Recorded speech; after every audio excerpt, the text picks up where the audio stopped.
چھوٹا سا گاؤں تھا جہاں لوگ بہت سکون سے رہتے تھے، لیکن اس گاؤں کے پاس ایک پرانی حویلی تھی جو ہر کسی کو ڈراتی تھی۔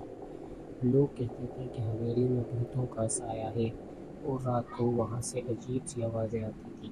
کوئی بھی اس حویلی کے قریب نہیں جاتا تھا، خاص طور پر رات کو۔ ایک دن ایک جوان لڑکا آصف اپنے دوستوں کے ساتھ آیا۔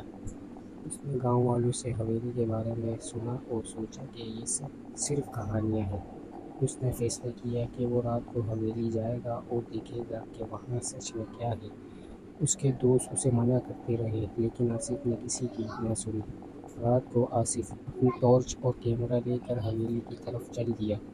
اس نے اپنے دوستوں کو کہا کہ وہ صرف کچھ دیر میں واپس آ جائے گا۔ جب وہ حویلی کے قریب پہنچا تو اس نے دیکھا کہ دروازہ کھلا تھا۔ آصف نے ہمت کر کے دروازہ کھولا اور دھیرے سے اندر گھسا۔ اندر ہر طرف اندھیرا تھا۔ صرف آصف نے اپنی ٹارچ جلائی اور ادھر ادھر دیکھنے لگا۔ اس نے دیکھا کہ حویلی کے اندر بہت پرانی چیزیں ہیں جو اب خراب ہو چکی تھی۔ جیسے ہی وہ آگے بڑھا، اس نے ایک پرانی گھنٹی کی آواز سنی جو ہوا سے ہل رہی تھی۔ آصف نے اپنے آپ کو حوصلہ دیا اور آگے بڑھنے لگا۔ جیسے ہی وہ ایک پرانے کمرے میں گھسا، اس نے دیکھا کہ ایک پرانی کرسی ہل رہی تھی، جیسے کوئی اس پر بیٹھا ہو۔ اس نے ٹارچ کی روشنی اس کرسی پر ماری، لیکن وہاں کوئی نہیں تھا۔ اچانک اس نے پیچھے سے کسی کے چلنے کی آواز سنی۔ آصف نے پیچھے مڑ کر دیکھا، لیکن وہاں بھی کوئی نہیں تھا۔ آصف نے دل تیز تیز دھڑک رہا تھا۔ اس نے سوچا کہ شاید یہ اس کا وہم ہے، لیکن تبھی اس نے دیکھا کہ ایک سایہ اس کی طرف بڑھ رہا ہے۔ آصف نے ٹارچ اس کی طرف ماری۔ سایہ جلدی جلدی اس کی طرف بڑھنے لگا۔ آصف نے ڈر کر چلایا اور واپس بھاگنے لگا۔ جیسے ہی وہ دروازے کے قریب پہنچا، اس نے دیکھا کہ دروازہ بند ہو چکا تھا۔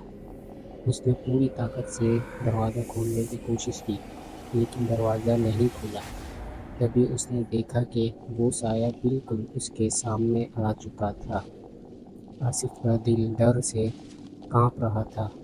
اس نے اپنے آپ کو چھپانے کے لیے ایک الماری میں گھسنا چاہا۔ اندر سے اس نے آوازیں سنی جو کہیں سے آ رہی تھی۔ اس نے اپنا کیمرہ آن کیا اور الماری کے چھید سے باہر دیکھنے لگا۔ اس نے دیکھا کہ وہ سایہ اب الماری کے پاس آ گیا تھا۔ آصف نے کیمرے سے اس کی تصویر لے کر دوستوں کو ثبوت دینے کا سوچا، لیکن جیسے ہی اس نے کیمرہ آن کیا، اس نے دیکھا کہ وہ سایہ اب الماری کے اندر آ گیا تھا۔ آصف کا دم نکل رہا تھا اور اس نے الماری کا دروازہ کھول کر باہر نکلنے کی کوشش کی، لیکن تبھی اس نے محسوس کیا کہ وہ کسی نے اس کی گردن پر ٹھنڈی انگلیاں رکھ دی ہیں۔ اس نے چلانے کی کوشش کی، لیکن آواز گلے سے نہیں نکلی۔ صبح آصف کے دوست اسے ڈھونڈنے حویلی آئے۔ انہوں نے دیکھا کہ آصف بے ہوش الماری کے سامنے پڑا تھا اور اس کے چہرے پر ڈر کا اثر تھا۔ اسے ہوش میں لانے کے بعد اس نے اپنی کہانی سنائی اور کیمرہ دکھایا، لیکن کیمرے میں کوئی تصویر نہیں تھی، صرف اندھیرا تھا۔ اگر آپ کو یہ کہانی اچھی لگی تو سبسکرائب کریں۔